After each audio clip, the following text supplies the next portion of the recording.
जब भी हमारे दिमाग में अपने रिटायरमेंट का ख्याल आता है तब हम सबसे पहले अपने सेविंग्स या रिटायरमेंट के बाद की रेगुलर इनकम के बारे में सोचने लगते हैं। और इस तरह के बहुत ऐसी स्कीम्स हमारे सामने आती हैं जिसमें हम इन्वेस्ट करते हैं ताकि भविष्य में जब हम रिटायर हों तब वो इन्वेस्टमेंट हमारे काम आ सके।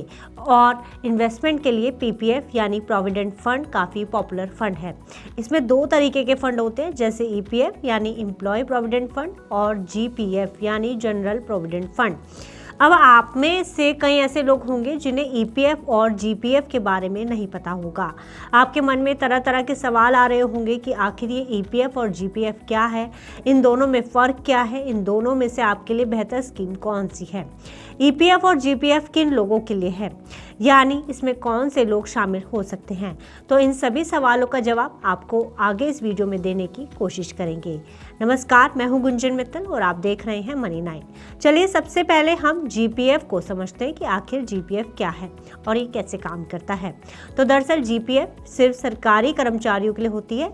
इस योजना में सभी सरकारी कर्मचारियों को अपने वेतन का कम से कम 6% हिस्सा जीपीएफ में जमा करना होता है और आप चाहें तो अपनी सैलरी का पूरा हिस्सा भी इसमें जमा कर सकते हैं। हालांकि इस अमाउंट के हिस्से को जमा करने के लिए कुछ कंडीशंस में रोका जा सकता है। अब वो कौन सी कंडीशंस है, चलिए जानते हैं। तो अगर आप या कोई भी एम्प्लॉय किसी वजह से सस्पेंड हो जाए या फिर रिटायर होने वाला हो तब इस कंडीशन में जमा किए जाने वाला अमाउंट रोक दिया जाता है। वैसे रिटायरमेंट से 3 महीने पहले ही जीपीएफ में अमाउंट जमा करना बंद कर दिया जाता है। ये तो हुई बात जीपीएफ की। अब हम ईपीएफ को समझने की कोशिश करते हैं कि ये क्या है और कैसे काम करता है। तो दरअसल ईपीएफ योजना प्राइवेट सेक्टर के एम्प्लॉयज़ के लिए होती है।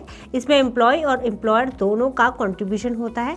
आमतौर पर दोनों की ओर से सैलरी, बेसिक प्लस डीए यानी डीएनएस अलाउंस का 12% जमा किया जाता है। हालांकि ईपीएफओ का कहना है कि मेंबर अपनी नौकरी छूटने के तुरंत बाद अपने ईपीएफ से अमाउंट का 75% हिस्सा निकाल सकते हैं, जबकि बाकी 25% अमाउंट 1 साल के बाद मिलता है।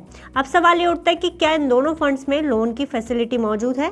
तो सबसे पहले हम जीपीएफ की बात करते हैं। इसमें सरकारी कर्मचारी अपने खाते से किसी भी समय लोन ले सकता है बशर्ते वह नौकरी में हो। हालांकि आप शादी या एजुकेशन के लिए भी अपने ईपीएफ बैलेंस का 50% तक हिस्सा निकाल सकते हैं, जबकि घर खरीदने या बनाने के लिए अपने ईपीएफ बैलेंस का 90% हिस्सा तक निकाला जा सकता है।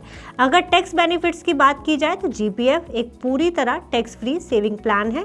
इसमें जमा की गई अमाउंट पर टैक्स नहीं लगता है। इसमें इनकम टैक्स एक्ट की धारा 80C के तहत छूट मिलती है।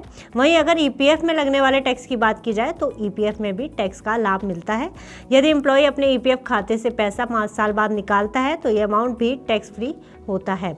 दोनों योजनाएं न केवल भविष्य के लिए बचत सुनिश्चित करती हैं बल्कि एम्प्लॉयज़ को टैक्स में राहत और लॉन्ग टर्म फाइनेंशियल स्टेबिलिटी भी प्रदान करती है।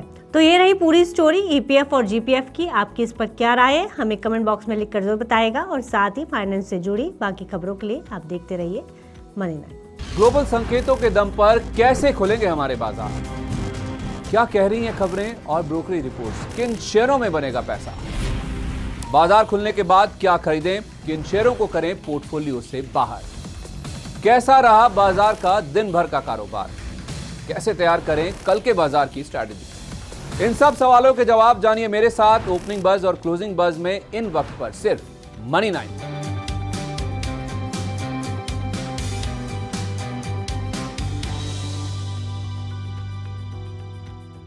मनी 9 लाया है membership programme money 9 prime.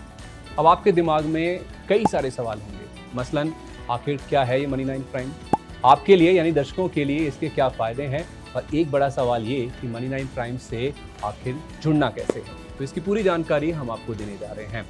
Money 9 prime में 3 प्लान होंगे, इकोनॉमी, स्टैंडर्ड और वीआईपी। तो फटाफट ज्वाइन कीजिए यूट्यूब पर मनी 9 प्राइम। ज्वाइन करने के लिए मनी 9 के यूट्यूब पेज पर जाइए, होम पेज पर मिलेगा ज्वाइन बटन, इसे क्लिक करें, अपनी पसंद का प्लान चुनें और बस हो गया, अब आप रहेंगे सबसे आगे।